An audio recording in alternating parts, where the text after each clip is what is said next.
Hello friends and welcome back to my channel Bengali family in UAE, जहां मैं बात करती हूँ यूएई और ट्रैवल से रिलेटेड छोटी बड़ी खबरों की।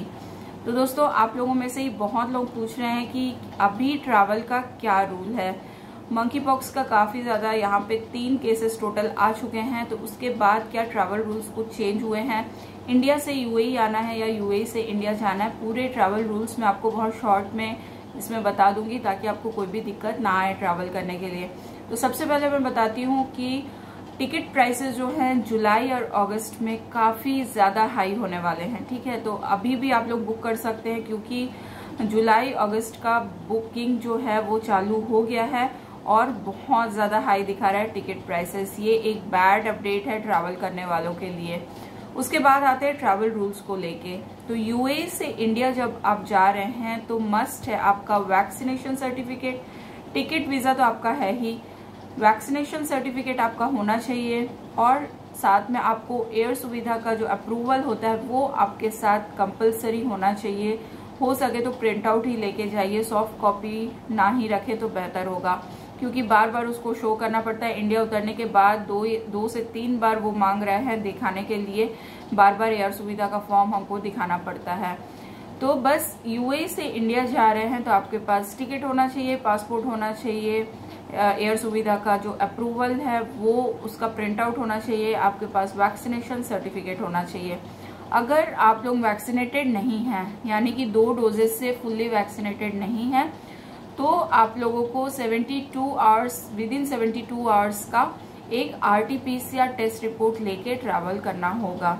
ठीक है, और बच्चों की अगर बात करें तो जब इंडिया ट्रैवल कर रहे हैं तो 5 साल से नीचे बच्चों का आरटीपीसीआर नहीं लगेगा। 5 साल से ऊपर का बच्चा है और अनवैक्सीनेटेड है तो फिर उसका आरटीपीसीआर टेस्ट रिपोर्ट लेके ट्रैवल करना होगा। अब बात करते हैं, जब आप इंडिया से यूएई आ रहे हैं, किसी भी एयरपोर्ट में आ रहे हैं, तो आपको किसी भी जीडीआरएफए बोलिए ऐसे किसी भी अप्रूवल की जरूरत नहीं है।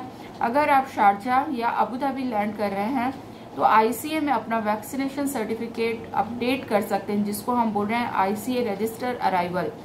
उसको आपको अपडेट कर देना है। दुबई के लिए कुछ भी नहीं है। अगेन मैं बता दूं, वैक्सीनेशन सर्टिफिकेट मस्ट है अगर आप वैक्सीनेटेड हैं, और अगर अनवैक्सीनेटेड हैं तो विदिन 48 आवर्स का एक नेगेटिव आरटीपीसीआर टेस्ट रिपोर्ट आपके पास होना चाहिए दुबई ट्रैवल करने के लिए।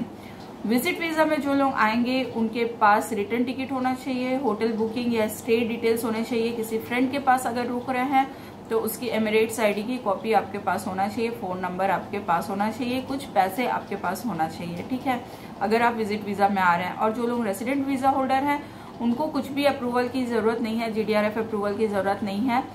एक और चीज मैं बता दूं, अगर आप लोग एयर इंडिया से ट्रैवल कर रहे हैं और आपके पास 2 पासपोर्ट है, एक पुराना एक नया, पुराने पासपोर्ट में अगर आपका वीजा स्टैंपिंग है, नए से अगर आप ट्रैवल कर रहे हैं तो जरूर से जीडीआरएफ अप्रूवल लीजिए। ये सिर्फ एयर इंडिया के लिए है। बाकी अगर किसी और फ्लाइट से जैसे एमिरेट्स हो गई तो उसमें आपको कोई भी अप्रूवल की जरूरत नहीं पड़ेगी। बच्चों की बात करें तो जब यूएई आ रहे हैं तो 12 साल से नीचे बच्चों का कोई भी आरटीपीसीआर टेस्ट रिपोर्ट की जरूरत नहीं है। 12 साल से ऊपर का बच्चा है और अनवैक्सीनेटेड है तो फिर उसको आरटीपीसीआर टेस्ट करवा के फिर आना पड़ेगा। तो बहुत ही सिंपल रूल्स है। कुछ मेरे से स्किप हो गया हो तो कमेंट बॉक्स में जरूर बताइए, मैं वहां रिप्लाई कर दूंगी आपको। तो मिलते हैं कल एक नई वीडियो के साथ, नई अपडेट के साथ। तब तक के लिए good bye and take care.